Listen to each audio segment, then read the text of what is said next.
Hi, I'm Gina Frazier, President and CEO of Diva Industries. Welcome to the WEI, or Women's Empowerment Initiative. The major challenges of our time cannot be solved without the full involvement of women at all levels of society.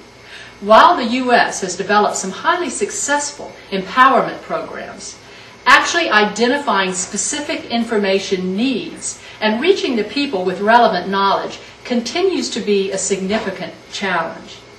This is especially true in a rapidly changing, culturally diverse environment where needs change greatly from one location to the next.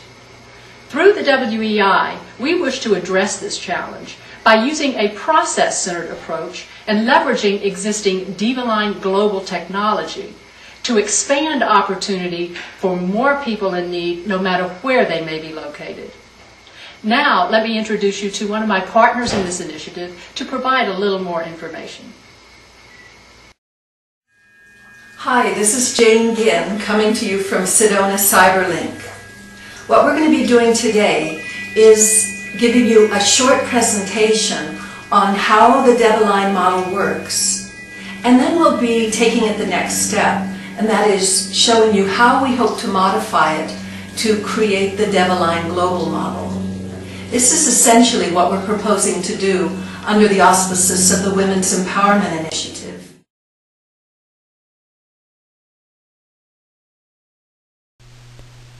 The WEI creates possibilities by providing sustainable solutions so that aid providers can better serve more people in need. So what exactly does this mean? Well, the WEI works with existing aid providers, such as NGOs, government agencies, charities, whoever is providing aid to people throughout the world. We capture and categorize their critical process information in a collaborative framework. Once defined, this information can then be expanded and provided in other areas, so that they become more accessible to geographically dispersed people with needs.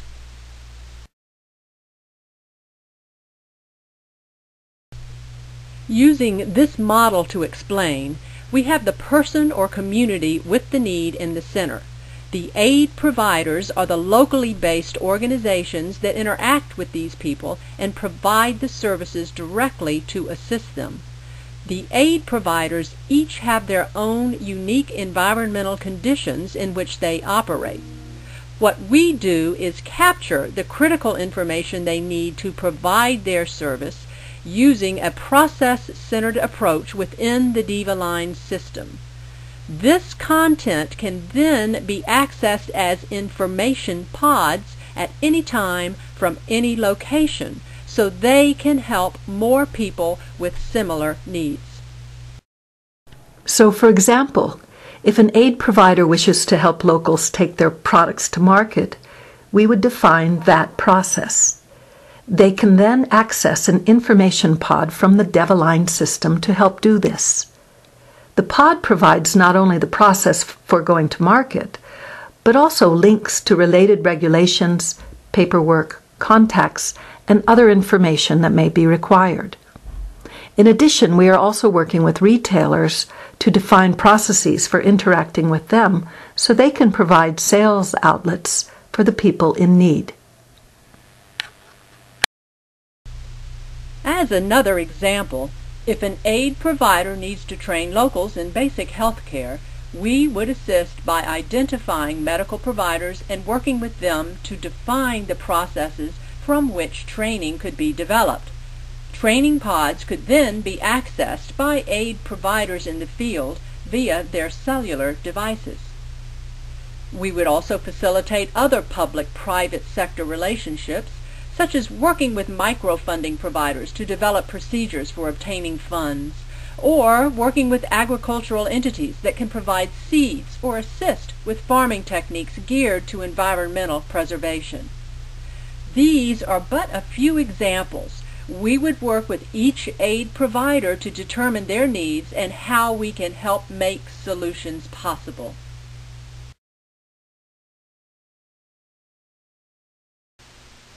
So why are documented processes important for all of this?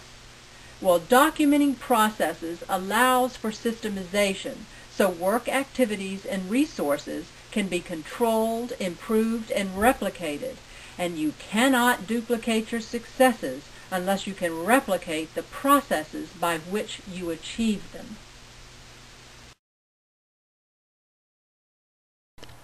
So let's take a moment and look at the four-phase process that we've proposed in the concept paper for the Women's Empowerment Initiative.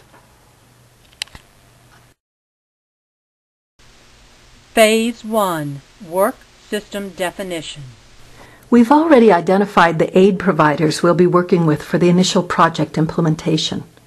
Our first task will be to sit down with each organization to define their work system environments and determine their unique needs. We will then focus on several key process areas that can provide the greatest benefit for all during the initial phase of this project. This slide provides an example of a process that is currently defined in the browser-based DevAlign system for U.S. companies. For the Women's Empowerment Initiative, we will be developing similar diagrams that model the implementation process for each of our strategic partners in the areas of social welfare, financial resources, environmental management, and skills and productivity development. For each process, we will be capturing the key work activities along with the outputs they produce, which could be in the form of physical products or just information. Also captured will be the inputs that initiate and feed into the process, as well as the many resources and tools used by the process to perform the work activities. Also the controls or factors defining how and under what conditions the activities should be performed. Depending upon the aid provider needs, we may also capture knowledge, skills, and performance standards to assist with training development and staffing. Or perhaps strengths, weaknesses, opportunities, and threats to assist with product development and planning.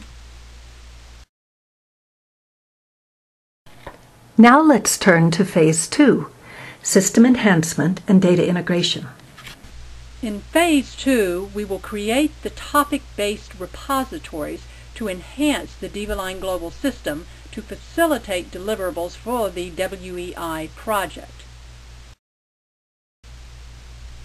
The process information will then be integrated into the DevaLine Global System, and the resultant information pods will be made available via web and limited cellular devices. Now let's turn to Phase 3, Testing and Implementation. In Step 6, we'll test the system in a limited area focused in Jordan. Once proven there, we'll then expand to other locations.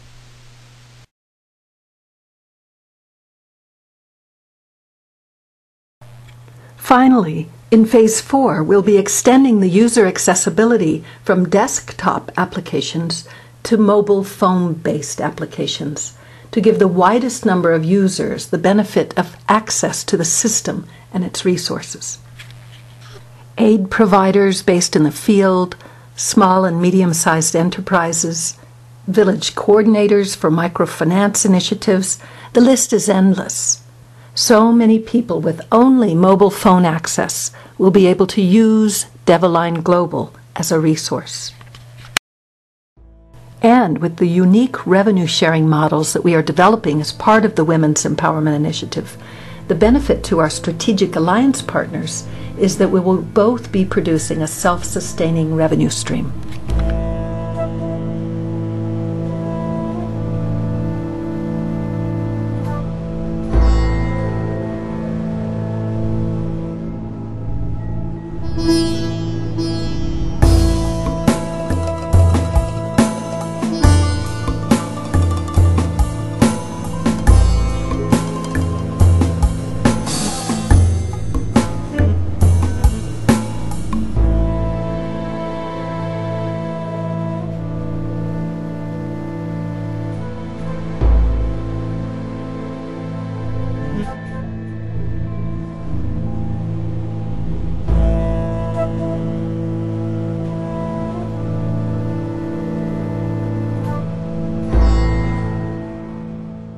I hope this short overview has given you a better idea of what it is we're trying to accomplish with the Women's Empowerment Initiative.